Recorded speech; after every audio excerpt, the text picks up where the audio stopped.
Hey there, future truck drivers and commercial vehicle operators. Are you serious about getting your commercial driver's license, CDL, and hitting the road? If so, you've come to the right place. The first step on that journey is passing the CDL General Knowledge Exam, and trust us, it's not something you want to take lightly. To help you ace your 2025 CDL permit test, we've put together the most comprehensive, easy-to-use study guide you'll find online. This isn't just a list of questions, it's a breakdown of the core topics, filled with real exam questions and expert tips that apply to all 50 states.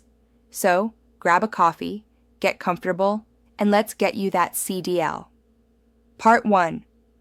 Pre-trip vehicle inspection. Real questions. Knowing your rig inside and out is the most critical part of being a commercial driver.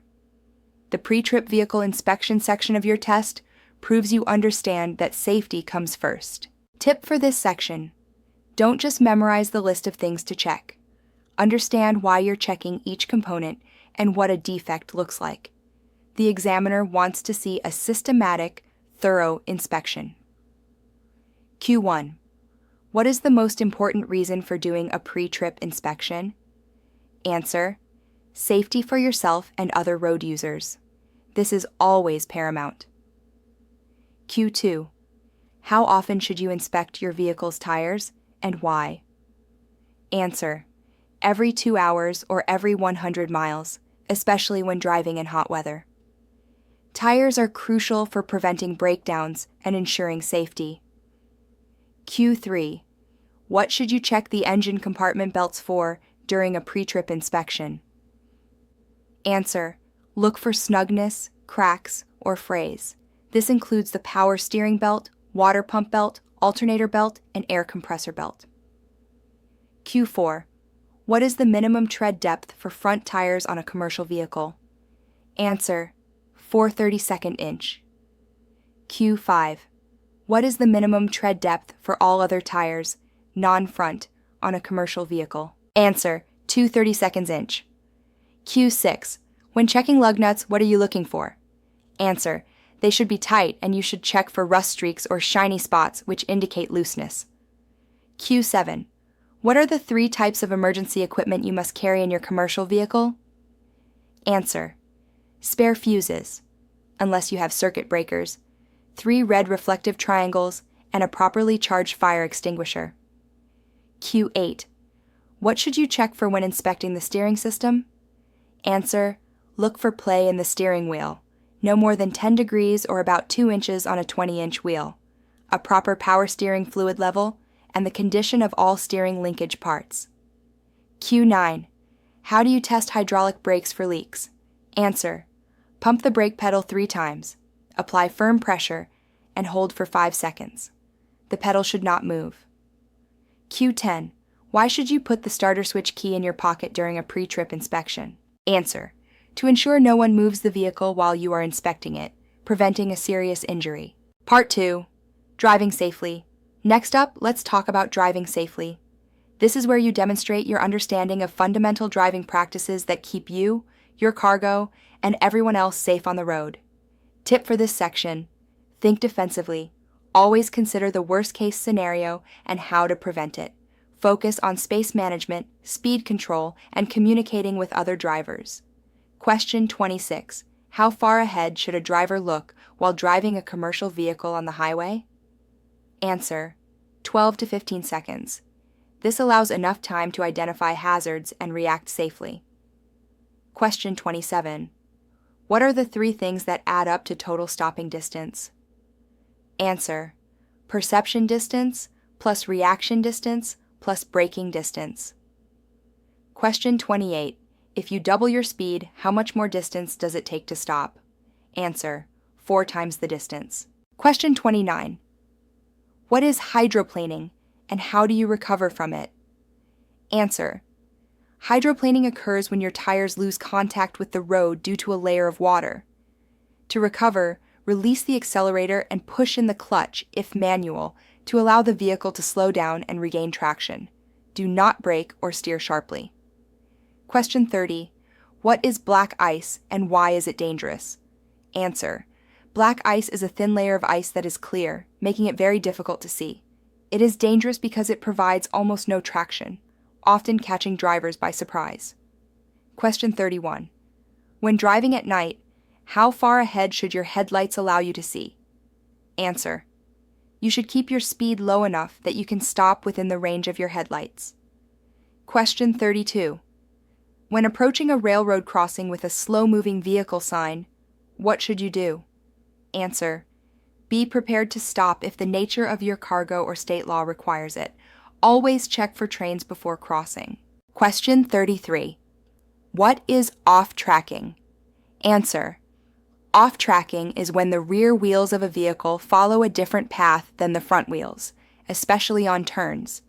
The longer the vehicle, the more severe the off-tracking. Question 34. What is the safest way to back a commercial vehicle? Answer. Avoid backing whenever possible. If you must back, use a helper, get out and look, and back slowly. Question 35. When should you use your low-beam headlights? Answer. When meeting or following another vehicle within 500 feet, in fog, rain, or snow. Part 3. Air brakes. Moving on to a crucial system for many commercial vehicles, air brakes. If your vehicle has air brakes, you must understand how they work and how to inspect them. Tip for this section: know the components, how to test the system, and what to do in case of air brake failure. Question 66. What is the purpose of the air compressor in an air brake system? Answer. It pumps air into the air storage tanks, reservoirs. Question 67. What is the purpose of the air dryer? Answer. Removes moisture and oil from the air before it enters the air tanks. Question 68. How do you test the low air pressure warning signal? Answer. Turn off the engine when you have enough air pressure, turn on the electrical power, and pump the brake pedal to reduce air pressure. The low air warning signal, light and buzzer, should come on before the pressure drops below 60 psi in the air tanks. Question 69. What is the governor cutout pressure? Answer. Typically between 120 to 140 psi. This is when the air compressor stops pumping air into the tanks. Question 70. What are spring brakes, and when do they engage? Answer. Spring brakes are powerful springs that are held back by air pressure while driving. They engage automatically when the air pressure drops too low, typically 20 to 45 psi, or when the parking brake is applied. Question 71. Why should you never use the parking brake when the brakes are very hot, e.g. after coming down a steep grade? Answer. The hot brakes could cool and contract, trapping the parking brake and potentially causing the vehicle to move when released later, or causing damage. Question 72. What is a dual air brake system? Answer. A dual air brake system has two separate air brake systems, a primary and a secondary, each with its own air tanks, lines, and controls. One usually operates the front axle, and one operates the rear axle, providing a backup in case one system fails. Question 73. How do you check slack adjusters during a pre-trip inspection? Answer. With the vehicle parked on level ground and the parking brakes released, pull hard on each slack adjuster you can reach. The pushrod should not move more than 1 inch. Question 74. What happens if the service line, blue, becomes disconnected during driving? Answer. You will lose service brake pressure to the trailer. The trailer's emergency brakes will likely engage automatically when the air pressure drops below a certain level. Question 75. How often should you drain your air tanks and why? Answer. Daily, to remove water and oil that can contaminate the air system and cause brake failure. Part 4. Combination vehicles. For those of you aiming for a Class A CDL, understanding combination vehicles is essential. This covers everything from coupling and uncoupling to safe driving practices with multiple units. Tip for this section: pay close attention to the coupling process, understanding the airlines, and how a trailer reacts differently than a straight truck, especially regarding skids. Question 91. Before backing under a trailer, how high should the trailer be? Answer: the trailer should be slightly lower than the fifth wheel, so the tractor raises it slightly when backing under, ensuring a secure connection. Question 92. What are glad hands, and what are their colors? Answer: glad hands are coupling devices used to connect the service blue and emergency red air lines from the truck or tractor to the trailer. Question 93. What is the purpose of the emergency air line, red? Answer: it supplies air to the trailer air tanks and controls the emergency brakes on combination vehicles. Question 94. How do you test the fifth wheel connection after coupling? Answer: gently pull the tractor forward with the trailer brakes locked to check for a secure connection. Question 95. What are two things that are important to prevent rollovers in combination vehicles? Answer: keep the cargo as close to the ground as possible, low center of gravity, and ensure the brakes are properly adjusted. Question 96. If a trailer skids, what is the best way to correct it? Answer: recognize the skid in your mirrors, stop using the brakes, release the foot brake, and steer gently to correct. Do not use the trailer handbrake to straighten out a jackknifing trailer. Question 97. Why should you not use the trailer hand valve, trolley valve, for parking? Answer: it can lose air pressure and potentially release the trailer brakes, allowing the trailer to roll. Use the parking brake, tractor protection valve, instead, and chocks if necessary. Question 98. When is it a good idea to lock the glad hands together or to a dummy coupler when not pulling a trailer? Answer: it keeps air from escaping and helps prevent dirt and moisture from entering the air lines. Question 99. What is the tractor protection valve for? Answer: it supplies air to the trailer air tanks and closes automatically if the air supply to the trailer drops too low, thus protecting the tractor's air supply. Question 100. How much space should be between the upper and lower fifth wheel plates? Answer: no space or a very small gap, indicating a secure coupling. Part 5. Transporting cargo safely, approx. 20 questions. Host. Hauling cargo is a big part of a commercial driver's job. This section on transporting cargo safely ensures you know how to properly load and secure your freight. Tip for this section: always remember you are responsible for your cargo, whether you loaded it or not. Focus on weight distribution, securing methods, and hazardous materials general knowledge. Question 111. Whether or not you load and secure the cargo yourself, what are you responsible for? Answer: inspecting your cargo, recognizing overloads and poorly balanced weight, knowing your cargo is properly secured and does not obscure your view, and knowing your cargo does not restrict access to emergency equipment. Question 112. What is the definition of gross vehicle weight? GVW. Answer: the total weight of a single vehicle plus its load. Question 113. What is the definition of gross combination weight? GCW. Answer: the total weight of a powered unit plus trailers, plus the cargo. Question 114. What is the purpose of a bridge formula? Answer: it permits less maximum axle weight for axles that are closer together to prevent excessive strain on bridges and roadways.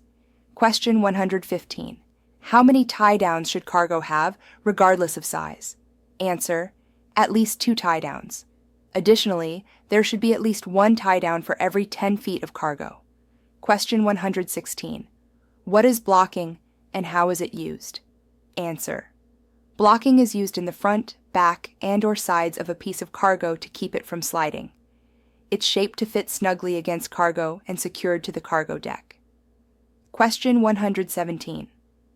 How does a high center of gravity affect a vehicle, especially in turns? Answer: it makes the vehicle more prone to tipping over in curves or when swerving. Cargo should be distributed as low as possible. Question 118. What can too little weight on the driving axles cause? Answer: poor traction, making the drive wheels spin easily. especially on slippery surfaces. Question 119. What is outage or ullage in relation to tank vehicles? Answer. The amount a liquid tank falls short of being full, leaving room for expansion of the liquid. Question 120. When hauling liquids in a tank, why should the tank not be completely full or completely empty? Answer. Partially filled tanks create liquid surge, which can affect handling and cause the vehicle to be unstable. It's best to have the tank as full as possible while leaving room for expansion. Part 6. Hazardous materials. General knowledge. Approx. 15 questions. Host. Even if you don't plan on getting your HazMat endorsement right away, the general knowledge test will include some basic questions about hazardous materials. It's vital to understand the fundamentals. Tip for this section. Focus on placards, shipping papers, and general safety procedures around hazardous materials. Question 131. What is the primary purpose of placarding a commercial vehicle? Answer. To communicate the risk of hazardous materials being transported to emergency responders and the public. Question 132. Where must placards be placed on a vehicle hauling hazardous materials? Answer. On all 4 sides of the vehicle, front, back, and both sides. Question 133. If you do not have a hazardous materials endorsement, can you haul a load requiring placards? Answer. No, you must refuse to haul the load. Question 134. Where must shipping papers describing hazardous materials be kept? Answer. In a pouch on the driver's door, in clear view within immediate reach while the seatbelt is fastened, or on the driver's seat when out of the vehicle. Question 135. What are 3 things you need to know to decide which placards, if any, you need? Answer. The hazard class of the materials, the amount of hazardous materials shipped, and the total weight of all classes of hazardous materials in your vehicle. Question 136. You must never smoke or perform any activity involving fire within how many feet of vehicles placarded for Class 1, explosives, Class 2, flammable gas, or Class 3, flammable liquids? Answer, 25 feet. Question 137. What should you do if your vehicle breaks down or is in an accident while carrying explosives? Answer. Keep bystanders away. Warn others of the dangers. Do not allow smoking or open fire near the vehicle, and never use burning signals such as flares or fuses. Question 138. Who is responsible for classifying hazardous materials and providing the correct shipping papers and placards? Answer. The shipper. Question 139. What is a hazardous materials identification number? Answer. A 4-digit number used to identify hazardous materials on shipping papers and placards. Question 140. Can federal inspectors inspect your truck or bus if it's hauling hazardous materials? Answer. Yes, and they can put it out of service if it is unsafe. Part 7. General driving knowledge and emergency procedures. Approx. 10 questions to round out 150. Host. To wrap things up and hit our 150 questions, let's cover a few more critical aspects of general driving knowledge and emergency procedures that are often intertwined throughout the exam. Tip for this section. These questions often test your common sense and ability to prioritize safety in unexpected situations. Question 141. What is the first thing you should do if your brakes fail on a downgrade? Answer. Look outside your vehicle for another means of slowing it, such as an escape ramp. Question 142. When hydraulic brakes fail while driving, what action should you take? Answer. Pump the brake pedal to generate pressure. Question 143. What is emergency braking? Answer. Responding to a hazard by slowing the vehicle as quickly and safely as possible. Question 144. How can you tell if your vehicle is equipped with anti-lock brakes, ABS? Answer. Look for an ABS malfunction lamp on the dashboard that lights up when you turn on the key and then goes out. Question 145. If you are being tailgated, what is the best course of action? Answer: increase your following distance to create more space in front of your vehicle, giving you more time to react, and the tailgater more room to pass. Question 146. What is sleep debt, and how can it be paid off? Answer: sleep debt is the accumulated amount of sleep you've lost. It can only be paid off by sleeping. Question 147. When confronted by an aggressive driver, what is the very first thing you should do? Answer: make every attempt to get out of their way safely. Question 148. What should you do if you need to leave the road in a traffic emergency? Answer: avoid braking until your speed has decreased to about 20 miles per hour, and try to get all wheels off the pavement if safe. Question 149. Which type of vehicle is most affected by strong winds? Answer: a set of empty doubles or a high-profile vehicle. Question 150. If a straight truck goes into a front wheel skid, what will it do? Answer: go straight ahead even if the wheels are turned. Conclusion and final tips. We just powered through 150 essential CDL general knowledge questions. That was a marathon, but you're now one step closer to earning your CDL. Remember, practice makes perfect. Here are my top tips for passing your CDL general knowledge exam on the first try in 2025, no matter what state you're in. 1. Use Dmvtestmaster.com to prepare for your test and pass on the first try. Also read your state's CDL manual multiple times. You can download it on Dmvtestmaster.com. This is your CDL Bible. Every question on the test comes directly from this manual. Don't just skim, understand the concepts. 2. Take practice tests regularly. Like this one. The more practice questions you do, the more familiar you'll become with the format and content. 3. Focus on understanding, not just memorizing. While some facts need to be memorized, truly understanding why a particular answer is correct will help you adapt to different question phrasings. 4. Break it down by category. Don't try to learn everything at once. Focus on one section, like air brakes or pre-trip inspection, until you feel confident, then move to the next. 5. Get enough rest, seriously. Being well rested on exam day will significantly improve your concentration and recall. 6. Don't rush on test day. Read each question and all answer choices carefully before selecting your answer. There are often trick answers. 7. Combine your study methods. The video that inspired this session, 100% pass. CDL General Knowledge Practice Test 2024. Real Exam Questions is also an excellent resource. Combine your study methods for the best results. You've got this. Register now on Dmvtestmaster.com. Your journey to a successful career as a commercial driver starts here. If you found this video helpful, please give it a thumbs up, subscribe to Dmvtestmaster.com for more CDL prep content, and share it with anyone else on their CDL journey. And once you pass, come back and leave a comment to tell us about your experience. Master the test and conquer the road. Drive safely, and I'll see you on the road.